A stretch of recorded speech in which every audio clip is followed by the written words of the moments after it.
Hi friends, இன்றைக்கி நம்ம கிச்சனில் சிம்பிளாக ரசம் வித் பொட்டேட்டோ ஃப்ரை எப்படி செய்யலான்னு பார்க்கலாமா?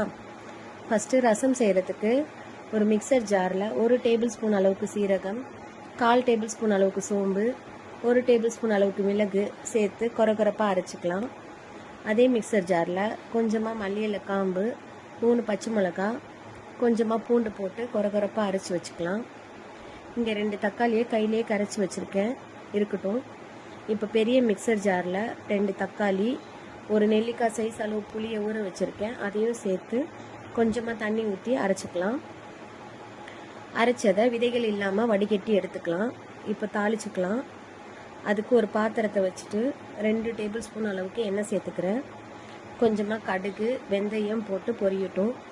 பொரிஞ்சதுக்கப்புறம் பெருங்காயம், அரைச்ச மசாலா, கருவேப்பிலை, மஞ்சள் தூள் போட்டு வதக்கிக்கலாம்.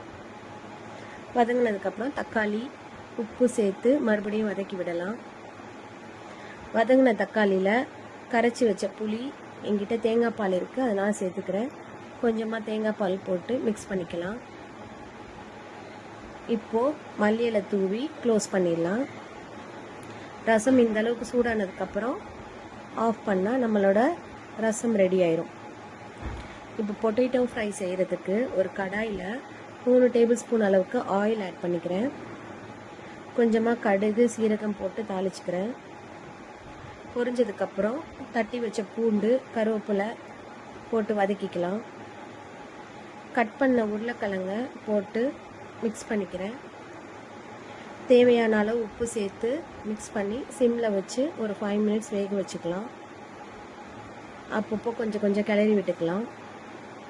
இப்போ கொஞ்சமாக மஞ்சள் தூள், 1 டேபிள் ஸ்பூன் அளவுக்கு சில்லி பவுடர் சேர்த்து வதக்கிக்கலாம். சிம்லே 5 மினிட்ஸ் இருக்கட்டும். இப்போ நம்மளோட பொட்டேட்டோ ஃப்ரை ரெடி ஆயிரும். இப்போ நம்மளோட சிம்பிளான ரசம் வித் பொட்டேட்டோ ஃப்ரை ரெடி ஆயிடுச்சு. இந்த வீடியோ உங்களுக்கு பிடிச்சிருந்தா லைக் பண்ணுங்க, ஷேர் பண்ணுங்க, மறக்காம சப்ஸ்கிரைப் பண்ணுங்க.